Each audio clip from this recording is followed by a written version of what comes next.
Ouah, je la sens vraiment pas du tout cette vidéo par contre. Je me suis rendu compte que toutes les vidéos que je tourne avec un ventilateur, elles ont un son éclaté au sol. Du coup aujourd'hui je vais tourner sans ventilateur. Il fait 50 degrés. Oh là là.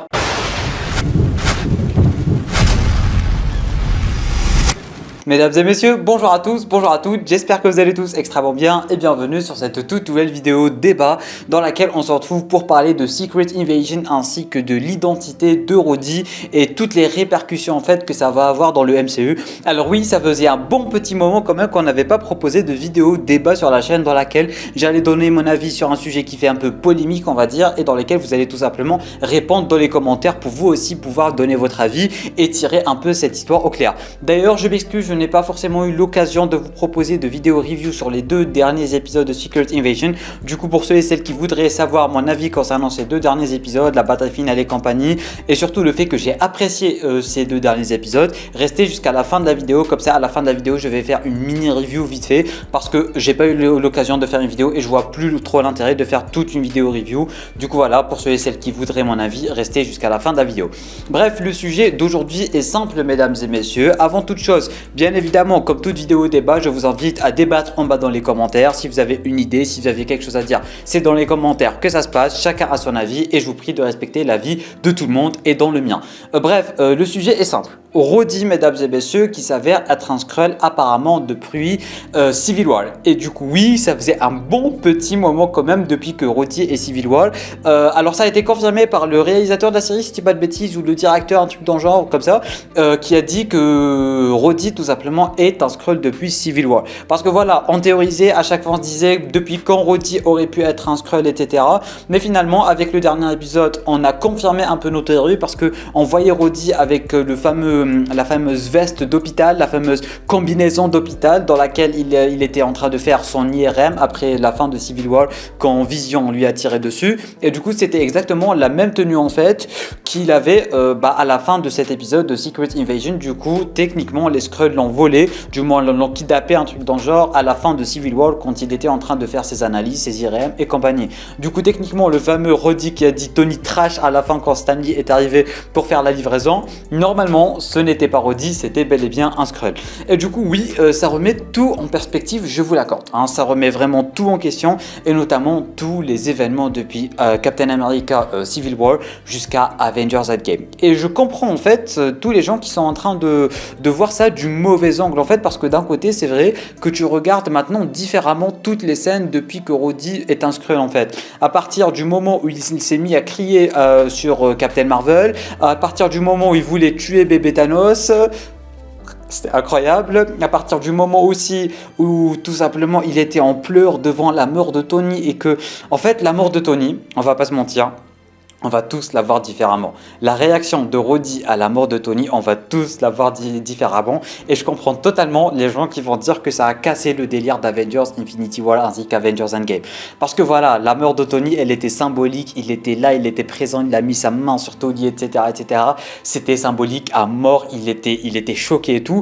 Mais du coup, c'est vrai que je vous comprends. Hein, je peux vraiment comprendre toutes les personnes qui disent « Ouais, ça a cassé Avengers Infinity War, ça a cassé tout le charme et tout. » Mais je trouve personnellement que c'est vrai, d'accord, d'un côté ça a tout cassé, mais d'un côté ça peut nous proposer des intrigues de malade mental, de fou furieux. Imaginez le film Armor Wars, si je dis pas de bêtises, je sais plus comment ils l'appellent à chaque fois, ils arrêtent pas de changer leur titre et tout. Imaginez juste le film en fait qui sera les répercussions. Les répercussions, mesdames et messieurs. Rhodey va se réveiller, un jour ils vont lui dire Tony est mort. Thanos est arrivé, 50% de la planète a été effacée pour revenir. Imaginez les dingueries, imaginez les répercussions, imaginez comment Rhodey va vivre tout ça. Imaginez Rhodey, il vient du jour au lendemain, on lui dit Tony est mort en fait. Imaginez les dingueries qu'on va avoir avec toutes les répercussions. Alors d'accord, ça a cassé tout le délire d'Avengers Endgame, mais là, on va avoir toute une autre perspective en fait des événements. On aura un Rhodey qui va être perdu, il a perdu sa vie, il a perdu ses amis, il a perdu ses proches, il a tout perdu. Le mec du jour au lendemain il va se réveiller, il n'y a plus les Avengers, il n'y a plus Captain, il n'y a plus Vision, il n'y a plus Iron Man, il n'y a plus personne, il n'y a plus Black Widow.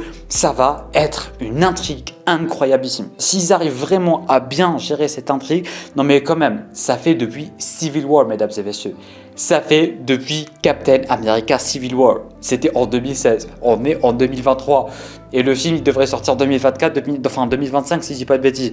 Du coup, oui, ça remet tout en perspective. Et je trouve que ça pourrait nous donner de meilleures intrigues que juste Avengers Endgame. Parce que oui, Avengers Endgame, le fait que de voir Tony mourir, il a vu Tony mourir. Et c'est vrai que ça va changer, mine de rien, pas mal la scène de l'enterrement de Tony quand il y avait tous les Avengers, Rhodey et compris, Morgan Stark et compagnie. C'est vrai que ça change un petit quelque chose.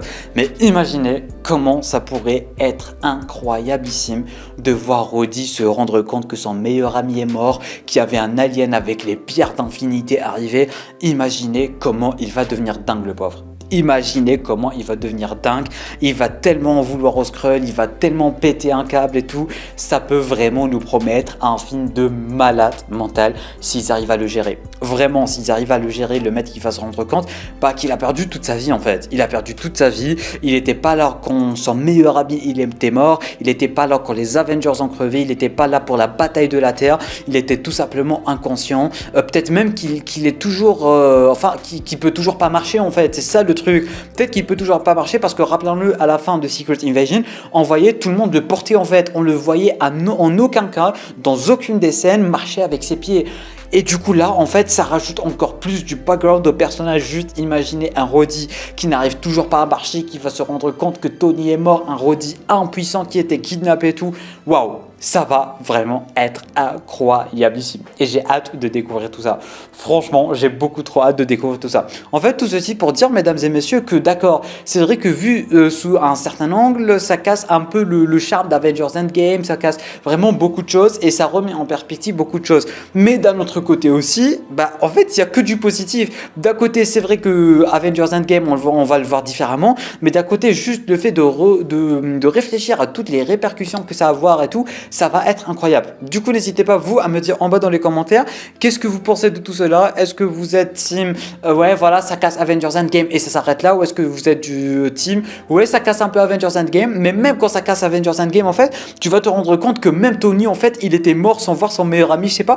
Du coup, ça casse pas forcément Avengers Endgame, ça casse pas forcément les événements, parce que ça rajoute un truc incroyable auquel personne ne s'attendait. Genre, vraiment, ça rajoute vraiment un truc, tu t'y attendais pas, c'est beau, enfin, c'est pas beau, mais ça rajoute une intrigue incroyable en mode, ouais, voilà, même durant Avengers Endgame, on ne savait pas, même Tony, il était mort sans le savoir, même Tony, il est mort sans que Rhodey le sache et tout. Bref, ça rajoute un background incroyable. N'hésitez pas à me dire tout ce que vous pensez de tout cela en bas dans les commentaires. Vidéo débat, c'est fait pour débattre. Et du coup, voilà, le côté débat est terminé. Je vais maintenant vous donner mon avis vite fait sur les 2 derniers épisodes. Alors, à ce que j'ai vu sur la toile, il y en a pas mal qui n'ont pas forcément apprécié les 2 derniers épisodes. Personnellement, le dernier, je l'ai adoré. Le dernier, mesdames et messieurs, je l'ai adoré. À la fin, de l'avant-dernier, on avait un Nick Fury qui revient vers l'endroit où il avait déposé ses trucs dans Captain America, le soldat d'hiver. C'était incroyable, il a repris son bandeau, il a repris son manteau, et aussi en mode ouais, Nick Fury est de retour et tout. La bataille finale, elle était épique. Marvel Studios ont créé le personnage le plus puissant de toute l'humanité. Gaïa, elle est incroyable ici, avec ses pouvoirs de Hulk, de Black Panther, de Captain Marvel. En fait, je suis en train de dire n'importe quoi, mais c'est réel, tu vois. Je suis en train de balancer des super-héros au pif, mais c'est en train de tomber à pic. C'était incroyable. Le combat Super Skrull contre Super Skrull, incroyable. Les effets spéciaux de ce combat, incroyable. Tu voyais que du feu. C'était épique avec le thème de Secret Invasion qui fait partie du top 5 thèmes MCU, je veux rien savoir. Ce thème, il est juste incroyableissime. Le thème de Nick Fury, il est juste incroyable. Nick Fury qui reprend enfin confiance en lui, on va dire. On va le revoir dans The Marvels et du coup, il y aura pas mal de répercussions de Secret Invasion dans The Marvels ainsi que dans Armor Wars. Du coup, voilà, je dis un grand oui. J'ai adoré le final. C'était spectaculaire, c'était épique, c'était beau, c'était une belle conclusion.